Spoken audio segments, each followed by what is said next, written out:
Айде, днес ще направим още един преглед на тези Arcane Deck.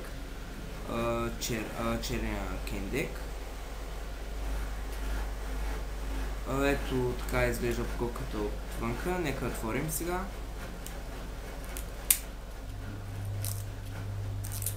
Доста по-лесно се отварят от Daily Hall.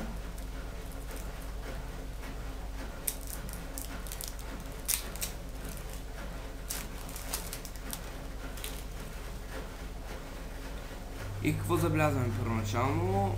Тук пише Arcane Playing Card, тук Illusionist, Playing Card Arcane и тук Performance Coating, да се Playing Card Company.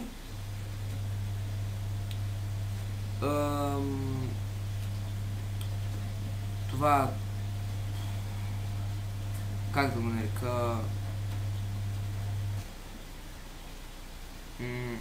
това тук, което се лепя картите, е доста по-различно от на Bicycle, т.е. на Telehall и Bicycle.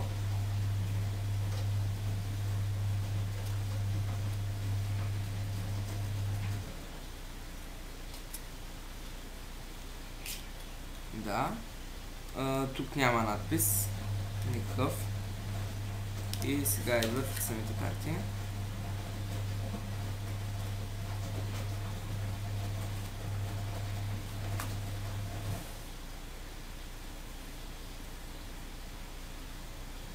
Доста удобни са.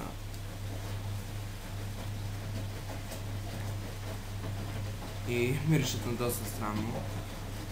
Но какво идва като комплект? Два джокера и двойна карта.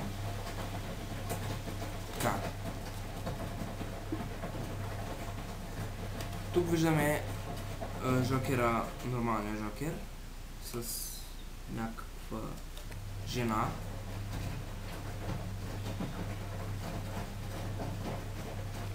Интересното при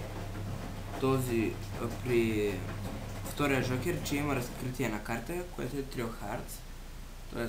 тройка купа. Идва с двойна карта и рекламна карта на Illusionist.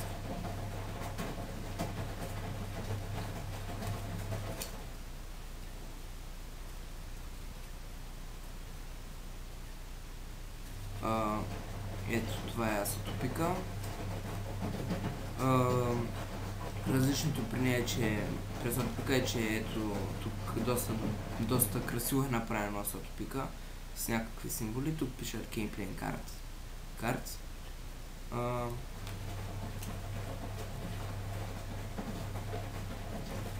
Карти са